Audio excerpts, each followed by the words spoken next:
안녕하세요. 한스킹 파세이크 라우베의 나는 무엇을 믿는가 제 9장 삶의 기술 읽고 있습니다. 거의 뒷부분이에요.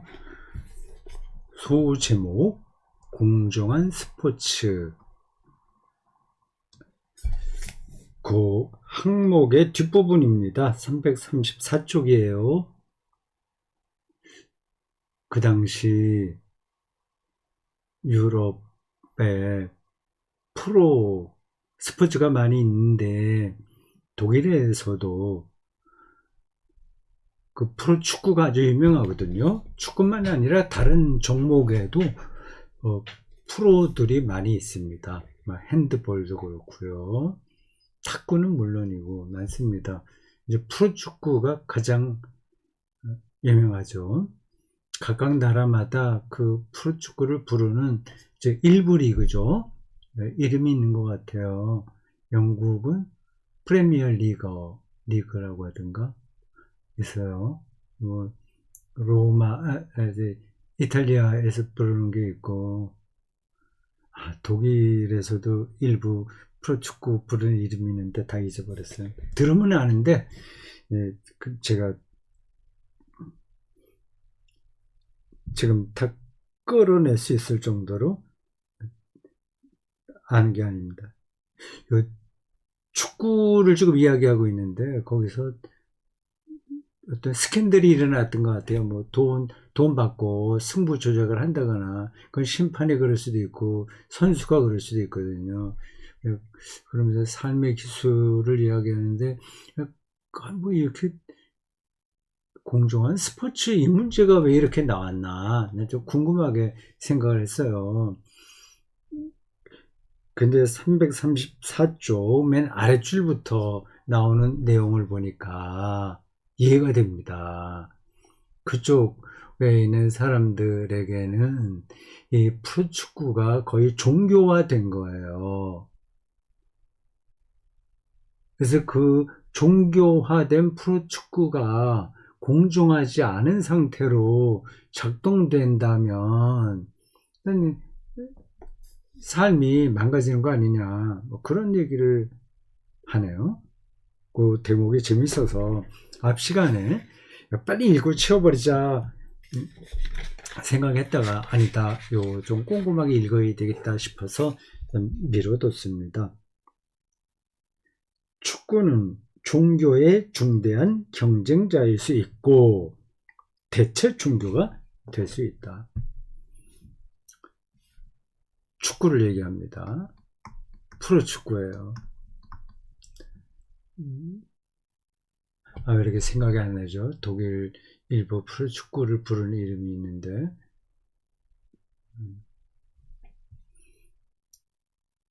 이게 종교의 중대적 경쟁자일 수 있고 대체 종교가 될 수 있다고 하는 겁니다. 종교를 대신하는 거예요. 그 종교적 경험을 저 프로축구에서 하는 겁니다. 그다음에 굳이 지루한 교회 생활을 할 필요가 없는 거죠. 흔히 축구 신에 관해, 숭배에 관해 말한다. 사실 경기장에서의 의식은 전례와 상당한 유사성을 보인다. 프로축구 거기 안에서 보이는 어떤 세리모니가 있거든요. 그게 교회에서 행해지는 전례, 세크라멘트, 리터지 하고 유사성을 보인다고 하네요. 운동선수들이 우승컵에 입 맞추는 것은 이콘, 입맞춤을 떠올리게 한다. 이콘, 성화 말이에요. 성화. 우승컵을 높이 들어 올리는 것은 성체, 현실을 연상시킨다. 우승컵을 이렇게 높이 있잖아요. 돌아가면서 선수들이 그걸 한 번씩 올려요. 성체, 현시는 가톨릭 교회에서 성찬 예식을 할 때 예수 그리스도의 몸을 가리키는 납작하고 동그란 과자를 듭니다. 들을 때 종소리가 나요. 그러면 거기 미사에 참여했던 사람들이 같이 눈을 들어보고 다시 내리고 그런 전례가 있어요. 포도주도 그렇게 합니다. 그리고 수만의 관중이 함께 노래하고 구호를 외치는 것이 대단하죠. 그 열광이라는 거는 유사 종교적 결속 체험을 불러일으킨다는 사실은 반론의 여지가 없다. 유사 종교적 결속, 그 수만 명이 모인 스타디움에서 같이 응원가 부르고 몸을 같이 이렇게 그 손 유의하듯이 막 열광적으로 나타내는 것들이 유사 종교적 경험이라고 하는 건 맞는 얘기 같아요. 그러나 결정적인 것은 개별적 현상 자체가 아니라 전체적 분위기다. 이 분위기는 관중, 개개인으로 하여금 그가 지금 체험하고 있는 것이 삶에서 가장 중요하다고 착각하게 한다. 그렇죠. 프로츠코 스타디움에서 열광의 도가니 속에 떨어진 사람들에게는 이것이야말로 우리 일상에서 황금기야 생각하는 거죠. 절정이야. 이것 말고 없어. 절대적이야 생각하는 거죠. 비슷한 현상들이 한국에도 많죠. 그래서 젊은이들이 교회에 나오기 힘든 이유도 거기에 있습니다.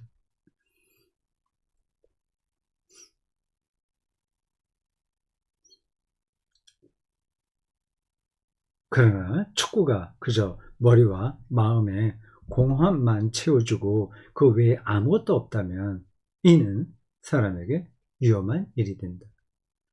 네, 거기서 어떤 진리, 정의로움, 사랑, 안식 이런 것들 없이 그냥 그 순간에 그 가장 뜨거운 열정에 사로잡히기만 하고 끝난다면 그 마약, 술 취함 큰 차이가 없는 거죠.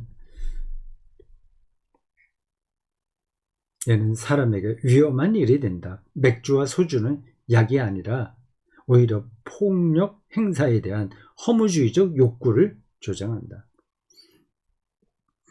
알코올 중독이 우리의 허무주의적 욕구를 조장하는 겁니다. 중독 사회라고 그러잖아요. 중독. 부동산 투기도 중독과 같습니다. 그는 결국 우리의 허무주의적 욕구와 연관되는 겁니다. 삶이 깊어지고 풍성해지는 게 아니라 점점 더 공허해집니다. 다 아시잖아요. 적절한 전제 조건 아래서라면 스포츠의 세계화는 한 기회다. 나는 확신하고 있다. 스포츠는 다양한 국가, 문화, 종교의 사람들을 연결시키는 훌륭한 기회다. 충실히 치러진 스포츠 행사들이 이것을 보여준다. 멋진 축제가 되는 거죠. 그런 축제가 건강하게 잘 진행된다면 민족 간의 차이도 극복하는 거죠.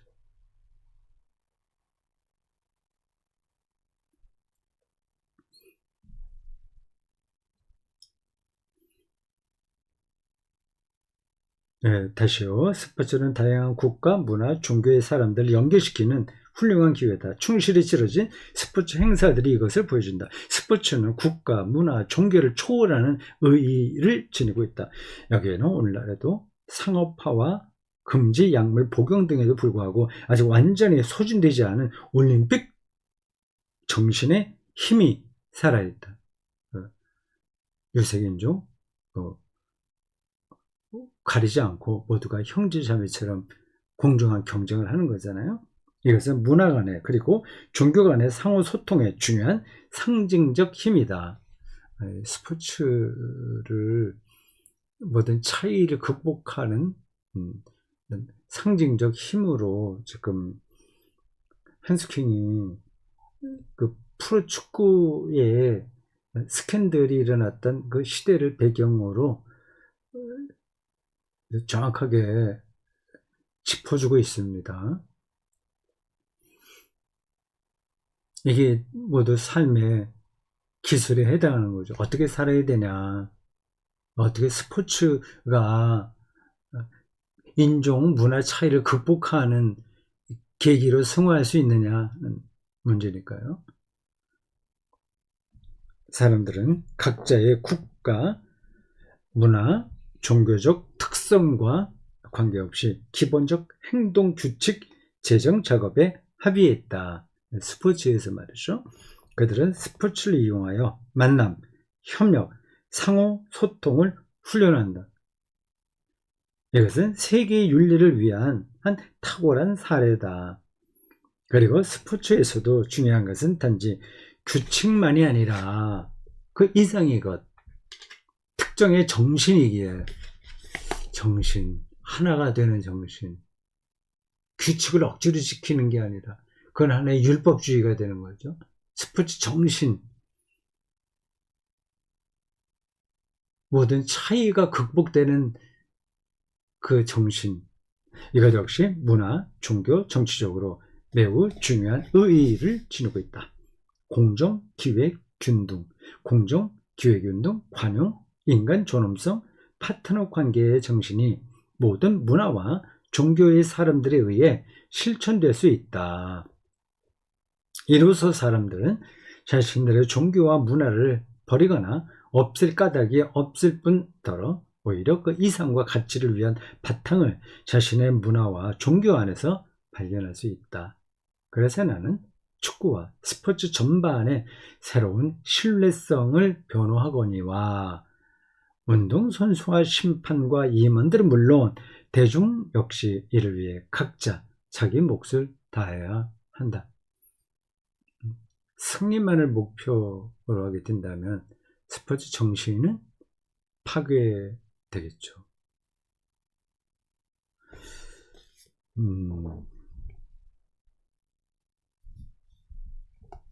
다음 소제목은 건강에 대한 병적 집착 없는 건강입니다. 제목이 재밌어요.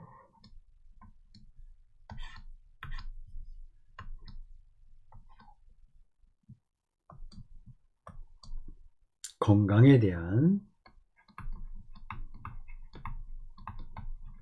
병적 집착. 그렇죠. 지금 많이 그렇게 되어 있는데, 집착, 건강에 대한 병적 집착 없는 건강. 병적 집착 없는 건강. 사람들은 기회 있을 때마다 물론 이해할 만한데 나에게 이렇게 기원한다. 건강하세요? 건강이 제일 중요해요. 나이가 들수록 그렇죠. 사실 건강은 삶의 토대이고 건강을 잘 챙기는 것은 삶의 기술에 속한다. 그러나 건강이 정말로 가장 중요한 것일까? 가장 중요한 것일까? 사람들은 그렇게 생각을 하죠.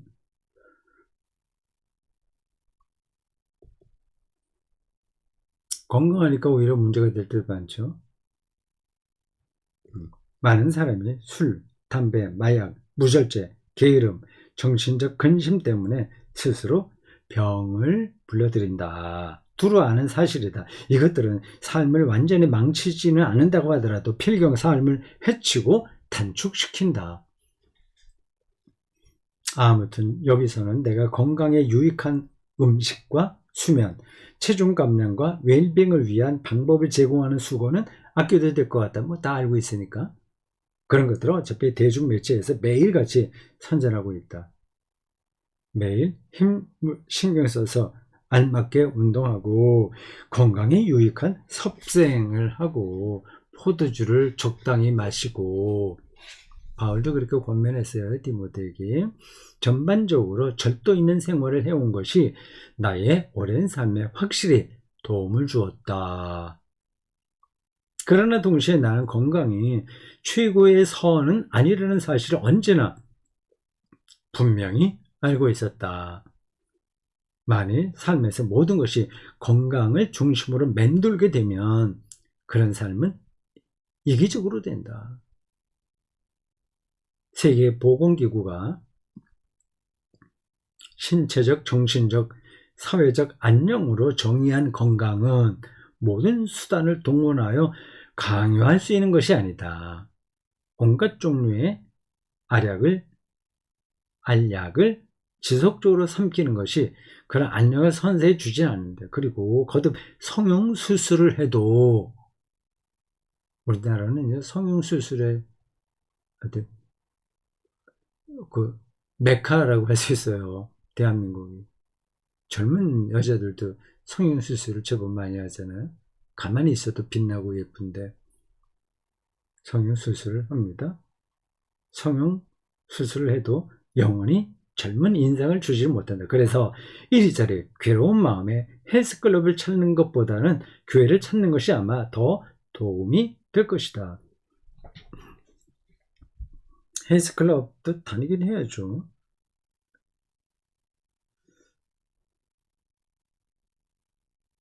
웃음이 건강에 유익한 최고의 약이라는 사실을 현대의 생물학이 가르쳐준다. 웃으면 스트레스 호르몬인 아드레날린과 코르티솔 대신 행복 호르몬인 엔도르핀이 분비되고 긴장이 풀린다. 나의 경우에는 사람들 가장 감미로운 약이라고 불러온 음악이 웃음의 맛수라고 할 수 있다. 이미 임마누엘 칸트가 말하기를 삶의 많은 고통에 대한 균형추로 하늘이 인간에게 세 가지를 선사했으니 바로 희망과 수명과 웃음이라고 했다. 재미있는 표현이네요. 그냥 알고 있으면 좋겠습니다. 희망과 수명과 웃음. 사실 나는 교회와 관련하여 온갖 어려움을 겪었지만 희망을 포기한 적은 결코 없다. 그리고 사람들은 우리 집에서 자주 웃음소리를 듣는다. 우리는 모두 힘겨운 삶을, 그러나 대부분은 또한 즐거운 삶을 살아가고 있다. 그렇지만 걱정이 많을 때는 숙면할 수 없으며, 그렇죠. 나이 들어서 숙면하기 힘들다는 것은 걱정거리가 많아진다는 것 같아요. 젊어서는 하지 않을 걱정도 나이가 들면 하게 돼요. 그러니까 걱정하는 방식으로 인생을 산 사람은 늙어서 그 걱정하는 게 거의 병적으로 자리를 잡게 되는 겁니다. 근데 다른 방식으로 인생을 산 사람은 나이가 들수록 걱정을 하지 않게 되죠. 거기에 대해서 무감각하게 되는 겁니다. 예민하지 않다는 게 아니라 거기에 덜 영향을 받게 되는 거예요. 다른 부분도 마찬가지지만 지금 말한 걱정하냐 안 하냐, 그래서 수면을 어느 정도 하냐 안 하냐 하는 것도 젊었을 때서부터 그 사람이 어떻게 살아왔느냐 하는 것이 영향을 끼친다고 봅니다. 물론 체질적으로 그 불면증을 갖고 태어난 사람들은 없지 않아 있을 겁니다. 어느 정도 되는지는 제가 잘 모르겠습니다만, 근데 같은 그 신체적 능력과 조건을 갖고 태어났다고 하더라도 어떻게 살아왔느냐에 따라서 늙으면 차이가 크게 나는 거예요. 신앙도 그렇습니다. 하나님 경험도 젊어서는 비슷비슷하더라도 나이가 들면 큰 차이가 나요. 그래서 젊을 때부터 수행하듯이 살아야죠. 수행하면 또 사람들이 힘들다 어떻다고 얘기하는데 그런 뜻으로의 수행이 아닙니다. 하기 싫은 거 억지로 하는 게 수행은 아니에요.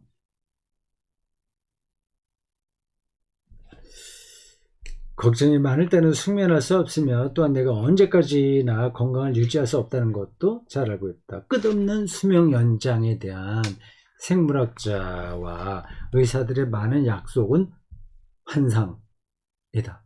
illusion, 환상이다. 건강 챙김이 건강 종교가 되어서는 안 된다. 건강을 챙기긴 하되 그게 종교가 되면 안 된다는 것은 맞습니다. 그래서 만프레트 리치 같은 의사가 2002년 다이어트, 세디스트, 건강환상, 피트니스 숭배를 거슬러서 삶의 즐거움을 옹호한 것은 실로 반가운 일이다. 삶의 즐거움, pleasure of life. 어차피 오늘날 의사를 거의 신으로 믿는 사람이 별로 없고 신성한 종교재판소처럼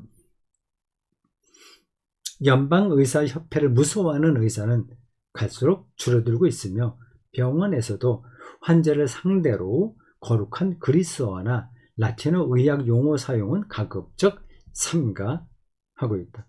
그러나 국민보건기구의 강제 긴축 조처에는 제약산업도 의사와 약사도 병원과 정치인도 선선히 따르지 않는다. 이게 돈벌이와 연관되니까 지금은 의료도 상품이 돼버리고 말았습니다. 대한민국은 유달리 좀 그래요. 교육도 그렇고 너무 그 자본주의 이 정신과 이 시스템이 나쁜 쪽으로 더 자리를 잡아가는 것 같습니다. 7세 고시라는 말이 있다면서요. 7세 고시. 7살부터 고시 수준의 교육을 아이들에게 시킨다는 거 아닙니까? 그래서 의대반 가야 되고, 뭐, 판사, 변호사 돼야 되고, 고시반. 이게 말이 되나요? 아무튼 중요한 사실은 다음과 같다. 병을 앓고 있는 인간도 불치병에 걸린 인간 역시 언제까지, 어디까지는? 온전한 인간이다. 아픈 대로 인간인 거예요. 건강은 건강한 대로 인간인 거예요. 그리고 매우 드물다고 생각되지만 어쨌든 병을 앓고 있으면서도 꽤 행복하게 살아갈 수 있는 사람들이 존재한다. 삶의 무거운 짐들, 예를 들어 중대한 과실이 질병보다 더 힘겨울 수 있다. 건강한데 정말 나쁜 사람 있잖아요. 이게 삶을 더 파괴하는 거죠. 내가 매우 좋아하는 산상설교의 한 구절, 내일을 걱정하지 마시오. 사실 내일은 그 나름대로 걱정하게 될 것입니다. 하루하루 그날의 괴로움으로 만족합니다. 마태복음 6장 34절. 예수 자신은 삶을 매우 진지하게 살았지만 음울한 금욕 고행자가 아니었고 앞에서 말했듯이 사람들의 삶과 그들의 잔치에 동참했으며 삶의 즐거움인 거죠. 그래서 먹보여 술꾼, 먹기를 탐하고 한다는 표현이요. 마태복음 11장 18절에 19절이라는 비방과 중상을 받은 것은 사실적 빌미가 있었다고 하겠다. 이건 뭐 거의 사실에 가깝다. 뜻이죠. 예수가 갈릴리 가나 혼인잔치에서 물을 포도주로 변화시켰다는 이야기는 물론 전설이다. 물론 포도주를 만들 수는 없잖아요. 한편 목회서신의 바울이 제자 디모데에게 한 충고를 따르는 것도 때로는 좋을 것이다. 아까 내가 지나가면서 한 얘기군요. 이제부터는 물만 마시지 말고 그대의 위장과 잦은 병을 위하여 포도주를 좀 마시도록 하시오. 디모데전서 5장 23절. 네, 건강을 적당하게 챙기는 건 필요하나 건강을 신으로 삼는 건 우리 삶이 풍성해지는 길이 아닌 거죠. 다음 소제목은 삶의 기술입니다. 9장의 제목과 같네요. 삶의 기술. 독일어로 이 기술을 뭐라고 했는지 모르겠습니다. 예술이라고 하면 쿤스트인데, 어, 쿤스트, 예술, 기술. 에릭 프롬의 사랑의 기술이라는 책이 있지 않습니까?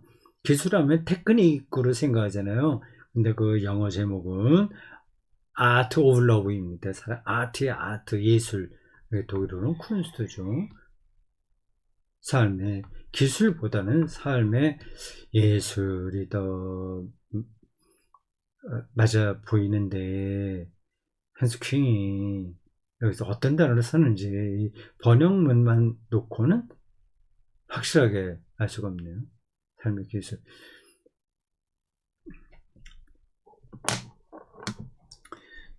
신앙인이든 아니든 오늘날 사람들은 자신의 계획과 노력의 중심을 현세에 두고 있다. 이건 시간이 26분이나 되는데 하다가 중간에도 끝마치니까 그만하겠습니다. 오늘은 26분으로 끝마치고 다음 강으로 가겠습니다. 제목 바뀌어서요.